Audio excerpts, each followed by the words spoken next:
I just want to thank our staff. Really a relentless pursuit of a top 2 or 3 class. I guess consensus, I've just seen a couple of the rankings, and rankings are important. As long as you're keeping score, we like to do the best we can. You know, what I look at even more than the rankings, because some people have 30 in the class, some people have 25, is the average.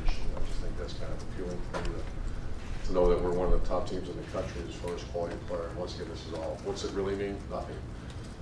Because you had a skinny neck kid from New Albany that played quarterback that ended up being okay. He wasn't ranked very high. So every year that happens, but we do check those things out. I know I do. And so I want to thank our staff. So we, you know, obviously had a tough loss, came back and played our best football at the end of the season against our rival and against Notre Dame in the bowl game. And then we were right to work. And then we found out, you know, we anticipated maybe 7 juniors leaving for the NFL draft. And I know I've spoken with other coaches about this. It's not ideal, but I'm not sure what is when you find out. And I think the date is the 16th of January. Is that correct? When a junior has to declare? 18th, I think, this year. 18th, yeah. And I know Coach Saban and I have discussed it before, and other guys. And what's the ideal date? You know, is it in December when we're getting ready for bowl games and, you know, potential playoff opportunities? I think the date's pretty good. I'm a pretty big fan of the recruiting calendar and everything as is. So I don't know, but that hit us hard. I mean, that hit us hard, but because a lot of kids nowadays are already pre-committed, and so you have to go out and it's a street fight to get either back involved with the player, especially when you lose. For example, when we lost the guys in the secondary, that's why Jordan Fuller was such a key get at the 11th hour. So that's real, and we can discuss that. I do want to discuss about just our stance on the recruiting calendar, on regulation. You know, I hear this stuff about texting. I want to make this clear why, and this is a high school coaches and a high school player perspective, not a college coach, because who cares about college coaches? That's not what this is about. This is about them and not screwing up a high school kid's senior year or junior year. If you text someone, you can't stop that. So you have a phone full of what? Text messages. So if I don't want to hear from that school, they're going to keep hitting me because that's their job. And usually it's not them, it's maybe an intern doing it. So here's a kid in high school getting flooded, bombarded with text messages. You're sitting there doing this all day. If it's social media, you can determine who you want to hear from. So you can help us out. Someone from read an article say it's the most nonsense thing I've ever heard in my life, and I hear people say it's the same thing. Then you're clueless on how to use this thing, which I was several years ago, but I'm not now. So any help you can give with that to put some common sense into when I hear the certain committees put together to have these conversations, I'd like to know how many people on the committee is actually recruited, and then are you thinking about the 17-year-old or the 16-year-old instead of the 50-year-old?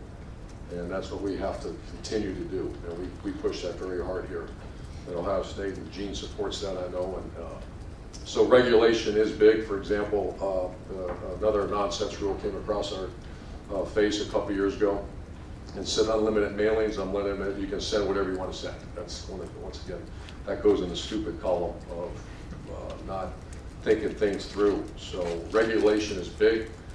Beef up these NCAA with all the money made from college football playoff and Final Fours and all those type of things, and beef up the enforcement staffs and keep it a level playing field, and also, more importantly in all that, not change the lives of the young people.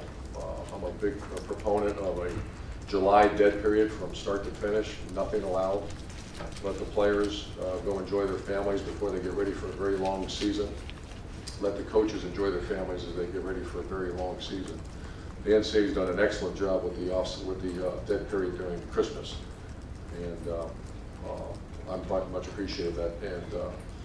And then final thought on that is also the early signing period. You know, why would you do that? I'm not a fan of that. You're moving it just forward and forward. What if the kid wants to change his mind? The kid wants to change his mind because the coaching changes, because of other circumstances. That player should be allowed to change his mind. Once again, take it out of the minds of a 50-year-old and put it in the minds of a 16, 17-year-old. Also, if you're going to let people contact a junior in a high school in spring, just visualize a great player, what that will look like.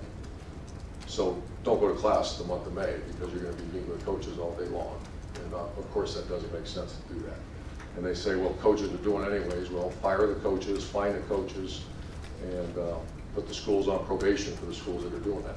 So that's just the Ohio State. And I don't want to speak for Gene Smith, but I know I speak for our coaching staff that we feel very strongly about strong regulation and keeping the recruiting calendar as is. With that said, our staff went out and grinded, and then we had to replace some very good players. And I'm very appreciative of what they did. 17 guys were committed early, and before Christmas, Mark told me, and those 17 guys didn't visit anywhere else, and they signed at Ohio State. And that tells you a little bit about the relationships made between our coaching staff and them, the trust that they had with our coaching staff, and the quality of person and player. Not that you're not allowed to change your mind, but we have, it's a pretty stable place right now, Ohio State, and that makes our life easy. Quint from ESPN was here and says another uneventful signing date. I don't know if I agree with that because there were some events going on, but our guys, it was pretty a great day for us, and anxious to get going. Instead of going through every player and just giving you the recruiting coach speak, I'm going to just kind of open it up for questions and maybe get a couple extra questions because we'll go from there. Very good. Fifth row middle, Steve. Yeah, Coach, just the idea of the verbal commitment nowadays, it seems like you guys took probably 4 or 5 guys who were committed elsewhere. You had 3 or 4 guys who were committed to you at various points in the process and went elsewhere. Just, I don't know, what do you make of this? And is somebody's word their bond anymore? And two-way street, and coaches want to keep guys? I don't know, what do you make of that whole thing? It's just, I think at the end of the day, my daughter went through it, so I got a little different. She can go where she wants to go. If she changes her mind, she's allowed to do that. And we encourage our players to look around. I don't want a kid that wants to commit early and doesn't look. We often say, just take a look, because we want you to make sure this is where you want to be. Because what happens if you get stuck with them and they don't want to be here, or they wish they hadn't come, that's a nightmare you're dealing with. So we have a little different perspective. We did lose some commitments, and we know that's going to happen. I think we already got 10 for next year or something. Are all 10 going to hold? No, and we don't expect them to. If they and their family want to go look at another place for some reason, just be honest with us, and we're honest with them. And that's not going to change. Front row middle, Dave. Are there any players on the roster right now, Urban, that won't be back this season, either due to medical reasons or otherwise? Well, we gave Craig Fada and Joe Berger scholarships. They're not going to be counted for the fall. That's a spring and summer scholarship, and then get some open from attrition. I don't think so. But Kyle Berger, he'll be back. Oh no, Kyle Berger's done. He's what do we call that? Medical. Yeah, his knee. And the quick recruiting question, Malcolm Pridgeon. I assume if you recruited JUCO, you think he's going to play right away. Can you talk a little bit about him and what you expect? Yeah, that was all Ed Warner and Greg Studrawa. We don't recruit junior college, nothing against junior college guys, but we try to build from the youth up. And they kept telling me about this player, the offensive tackle from Nassau. And I saw his size and I watched videotape, very impressive guy. And he has some work to do in the classroom yet. He came on his visit and stole everybody's heart. Everybody that met him, you guys will love him when he gets here. I mean, he's a 6'7", 320-pound guy that is interested in culinary arts. Really. And just a great young man. And our offensive line, Pat Elfline and I went to dinner with him and Ed and Stud, and you guys will really enjoy him. And so what's that mean? Yeah, we don't recruit a junior college guy to sit. He is 3 for 2, but we hope to get him here in June and compete for a starting spot. Second row, Ari. I'm going to take one out of Tim's playbook. I got 3 quickies for you. You were, excited about your 2013 class when you first signed it. You could tell that the day of it was special, and then look what happened. Can you make any parallels between this class with how deep it is, and I hope so. rankings and things to kind of feel similar in any way? Yeah, I really do. But every coach in the country right now is walking up to this podium and saying how great their class is. The next phase of all that is development. Everybody has good classes, but some guys pan out, some guys don't. Why is that? We take great pride in the fact that now the work starts, and it starts immediately. Recruiting's over for that class. The minute that fact showed up, now let's get to work, and they're going to get a strength program immediately, and there's a lot of pressure on them to perform in the classroom, off the field, and get in shape when they get here. So Very excited about this class, to answer your question. You guys make relationships with kids. It's ongoing, you know, sometimes for more than a year, and sometimes those relationships last for a long time, and then they don't end up coming here. With a guy like Kareem Walker, who ended up at Michigan, he was committed to you during the national championship game at halftime. I think you guys got the call before the game. Can you tell me a little bit about the emotions of you and your coaching staff when you create a relationship with somebody like that? He's supposed to be a big part of your class, and then not only does he not come, he goes to your arch rival. I mean, just the relationship and maybe how that might have felt. So some relationships it's better fits than other relationships, and you know, sometimes it's heartbreaking when you get really close to a young guy and a family, and he decides on somewhere else. But that's part of the business. We don't worry about what we didn't get. We worry about what we got. And we're very happy with our running back situation with Antonio, but that's part of that's going to exist for the rest of time in recruiting. Yeah. The last question: would you ever spend the night at a recruit's house? No. Front row right, Tim. I don't know how to follow that one. Urban, is there one guy or a couple of guys that when you got their commitment here in the last several weeks, I heard you talk about Jordan Fuller. You supposedly were sitting in your driveway and you honked the horn. Was Dwayne Haskins, was he on that group? Tell me just what's the impact of getting a Dwayne Haskins when you know you had a quarterback leave and then you've got That's right. That was a very strenuous moment when the previous commitment decided not to play the position. And I was actually in a hotel room in New Jersey when I got the phone call. And I'm in my mouth up dry. I said, what? And because every other quarterback was committed, basically. And then we started searching the ones that were not committed. And to be quite honest, it wasn't a very fruitful or very attractive pool of players that you know our expectation of quarterback. And I made the call to Dwayne, and we had a great relationship prior to. He's been here several times. I know he's a big Ohio State fan growing up, and the relationship instantly was right exactly where it was when we went our separate ways. So he is an impact recruit. I anticipate after going they went through the workout and watching him, and watching his film and the way he's been trained, but he's got an excellent quarterback coach, that he will compete for playing time as a true freshman. Keandre Jones falls in that category. He, to make dinner taste better last night, I made the coaches watch Keandre, Jordan Fuller, and Haskins before we left last night, just to make sure. When you go home, it kind of makes you feel that you've got three guys like that coming in. They're all wonderful people, too. I don't know the way to ask this up straight up. Is Stephen Collier, you know, you were talking about your quarterback situation on radio today. You know, you've got JT, you've got Joey Burrow, and you've got Dwayne. And Stephen Collier never seems to come up. Where is he in the mix, I guess? This is a critical spring for him.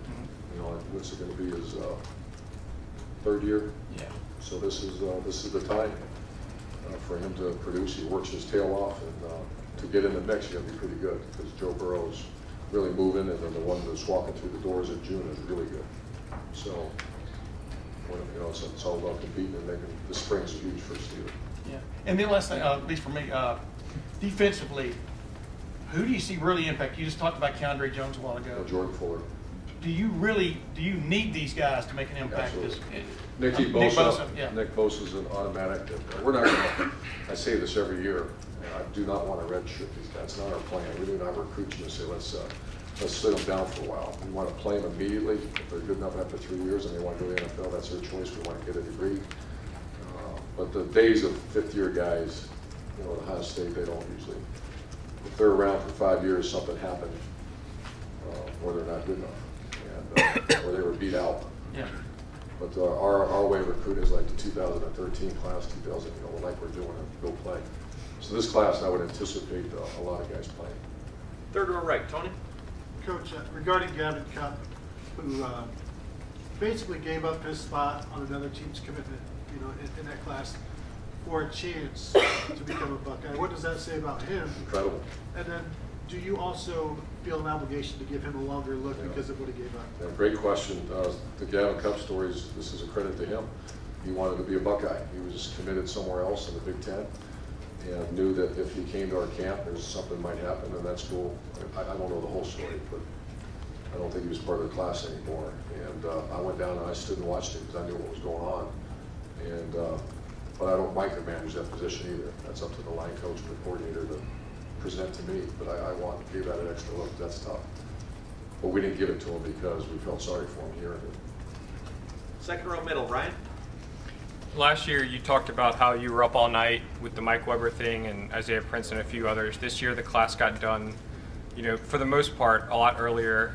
Do you attribute that to, the impact of the national championship, or was it anything that y'all did, or, why do you think y'all were able to finish up and have a more as well. calm I day? think just relationship with other coaches, and yeah, there was no drama last night.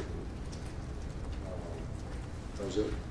And then also, between all the red shirts last year and the incoming freshmen, you'll have about 45 players with freshman eligibility this coming season. Wow. Have you ever had anything like that? No. And how do you handle that? Play them all. 45 with 4 years of eligibility. Yeah, it's just I call it the year of development here. Our staff has been pounded on that, and that's in every phase of their lives because there's such a. I wish more of the kids would have played this year. Hindsight, but we were a pretty good team. So yeah, I don't know if that's ideal. I'm not sure you want better spacing out than that. But sometimes it doesn't always happen that way. Front row left, Doug. Urban, specifically on Dwayne Haskins, what are his skills not only as a thrower but as a runner? I don't know if you saw the USA game. There's a highlight video of him out there, and he's a very good athlete. Wasn't asked to run a lot, but when he did, he's a very good athlete. I remember when we ran him around here, a very good athlete. As good a release and arm strength that I've seen at that age since I've been recruiting.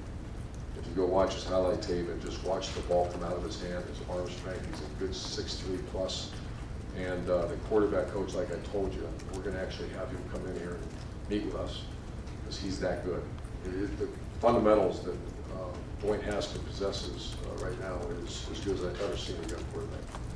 And we talked about this during the season with Cardale and JT, just sort of the idea of having a quarterback who's at least a threat as a runner, especially in that read game.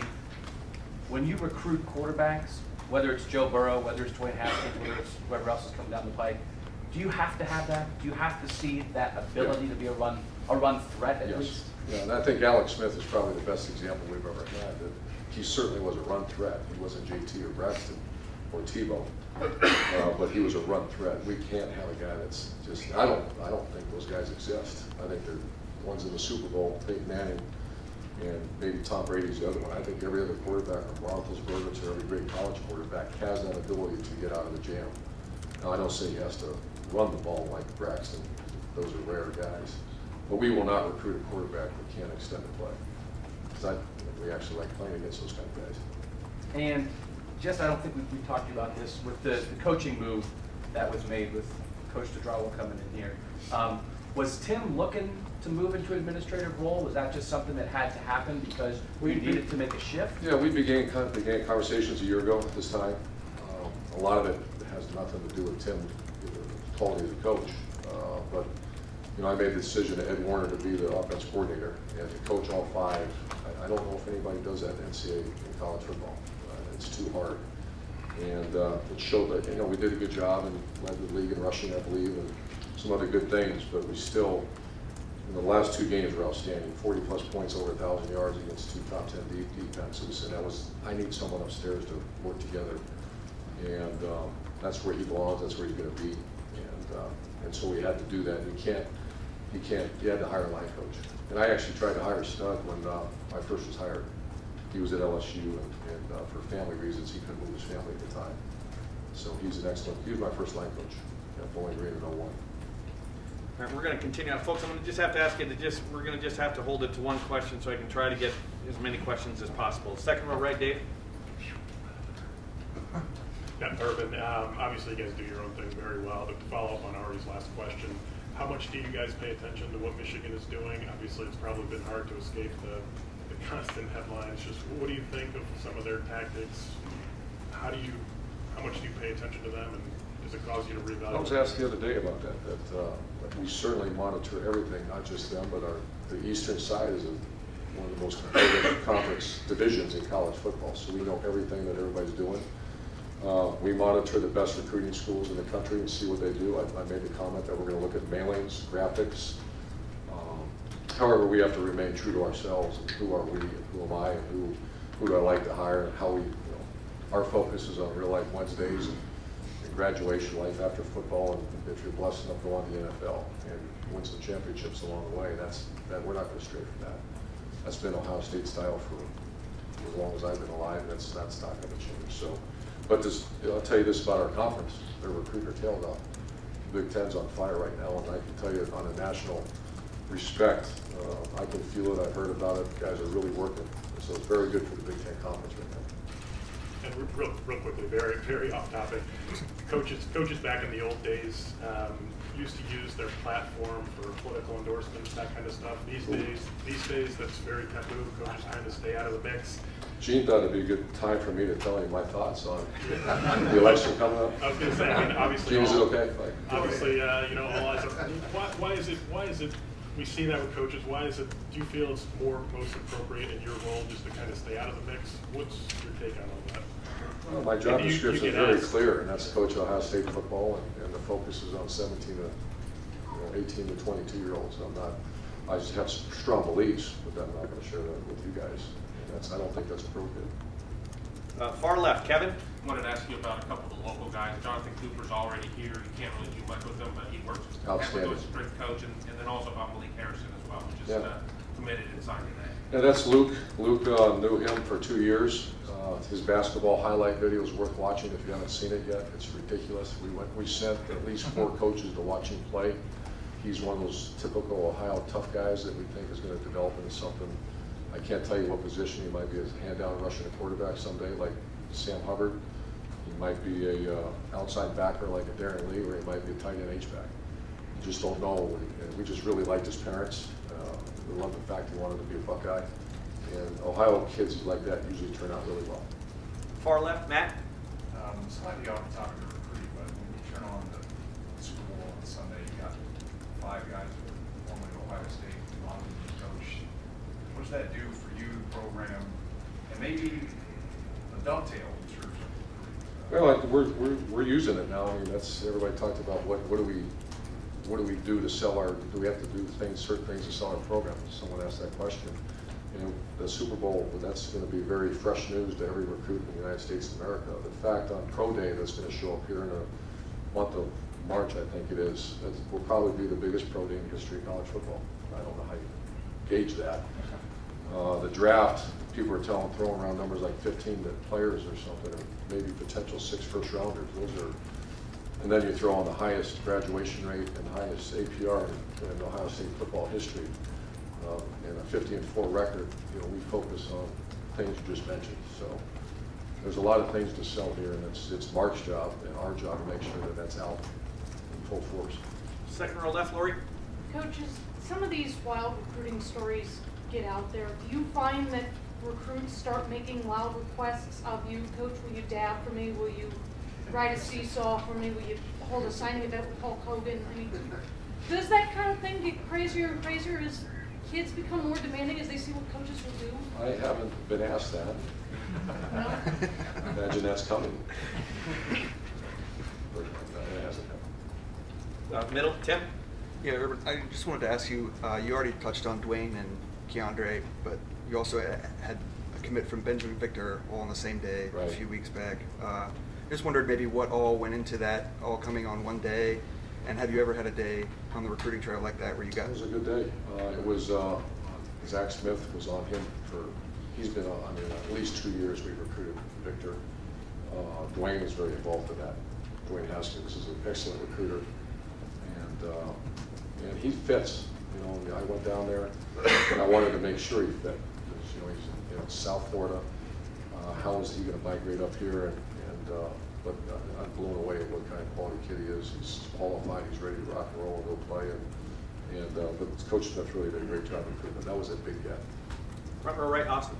Urban, I asked this knowing that 18 of these kids haven't ever stepped on campus or gone through a workout with you. But as you stand here, is there a number in your mind of how many you think will contribute or how many you need to, considering some of the holes you have to replace? I'm hoping 18 of them play. I kind of went through that in my you know, about special teams, and I'm going to force that issue with our position coaches. Sometimes position coaches, they protect themselves by saying the kid doesn't always do it, so I'm not going to give them those reps. And so I'm not going to allow that this year. I'm going to really, last year was so hard because we were a very loaded or older team, and this year we're pushing them out there. I'm going to make sure we're pushing our guys out there and let them go play. Is there a spot more than others that you know is more pressing? Yeah, the secondary. Yeah. And last couple over here, Don, to the right. Coach, with that in mind, how much competition do you think we'll see? And you've obviously had a lot since you've been here, but with the holes you have to fill this class coming in, what's it going to be like? Well, if you remember, 14 was like this a little bit as we went into spring ball. You know, Eli Apple wasn't Eli Apple, for God's sakes, because Zeke Elliott wasn't. You know, he was a guy that looked pretty average his freshman year. And then you throw in Steve Miller, Curtis Grants, Darrell Baldwin's, all these guys that became very good players, and that's the challenge for our coaching staff, to be 9 strong and develop your guys. And that's the process has started already 2 weeks ago. And that's a very critical year for development. Real quick, just Bosa, what obviously passes a look test, you watch him play, just great in for us. Yeah, he's playing. You know, he had the knee injury, but he's well ahead of schedule. He looks fantastic. He's a little ahead of his brother at this time. That's probably not fair for him to say that because his brother was really developed by Larry and really Coach Brable and Larry. And but, you know, that's a standing offer for the Bosa family as they decide to have more children along their journey. They have a scholarship offer. And final questions from Marla over here to the right. One more question about the comparison to 14. When you talked about the year of development, is it the spring that's the key time, and is Everything. it all on the coaches, or is it? I assume you have to have fast learners, and I just what? Yes. It's everything, and that's one of my jobs. A job that I enjoy is just continually pushing our coaches and tell me about this guy, and if something's going on. That whole power unit that we live by around here, and 9 strong, is that from academics to body weights to how many times you do a set of 22, 25, that's all the coach's responsibility. And developing them and teaching them how to play football. And that's, I'm lucky we have very good teachers here, and we just added 2 excellent teachers at Shiano and Estudrado. So this will be as critical offseason we've ever had. Coach, thank you very Thank much. you.